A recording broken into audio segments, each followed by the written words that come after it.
Happiness Trivia number 1! Alam niyo ba na base sa isinagawang survey ng United Nations Sustainable Development Solutions Network noong 2023 sa 146 countries sa buong mundo, nanguna ang bansang Finland bilang happiest country.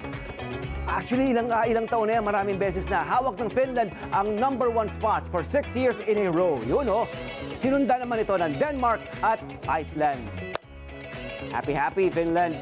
Happiness Trivia number 2! Alam niyo ba na itinuturing na universal symbol ng kagalakan ang positibong saloobin, ang pagngiti?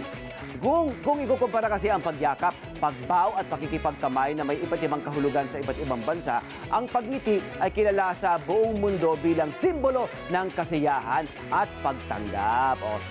Ika nga ng ating kasama na si Love Añover, di ba? Lagi niya sinasabi nung paman, smile ka naman dyan and everything. Happiness Trivia number 3!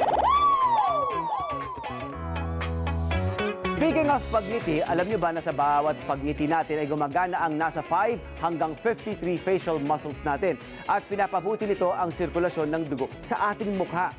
Bukod pa riyan, sa tuwing tayo ay ngumingiti, ay nagre-release ang katawan natin ng hormones na kung tawagin ay dopamine, endorphins at serotonin. Ang dopamine ay ang nagpapalakas ng feeling of happiness natin. Ang endorphins naman ay nagsisilbing mild pain reliever, samantalang ang serotonin acts as an antidepressant at mood stabilizer. Happiness Trivia number 4! Kung ang tao ay kayang maging maligaya, ang mga hayop din. Tinagurian bilang World's Happiest Animal ang cute na koka. Ayan siya. Koka. Mapapansin ang kanilang masayang mukha dahil sa hugis ng kanilang bibig na tila ba palaging nakangiti. Karaniwang matatagpuan ang koka sa Australia.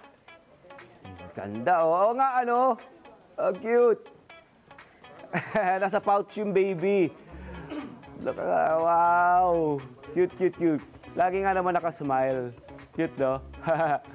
Libre lang ang pag-spread ng positive and good energy sa ating kapwa. Kahit sa simpleng pagngiti, nakapupukaw na po ito ng damdamin, hindi man natin sila kilala. Kaya't ugaliin sana natin ang pagngiti, mga ka-LTE, and happy World Happiness Day sa ating lahat. Sana'y araw-araw piliin nating maging masaya. Muli, ito ang inyong Kuya Tony Pet. Saan man tayo makarating, palagi magpapamangha at maghahatid sa inyo ng mga kaalaman. Dito lang sa paborito yung trivyahan na masarap na kasabay sa inyong agahan. If Tony knows, everybody knows!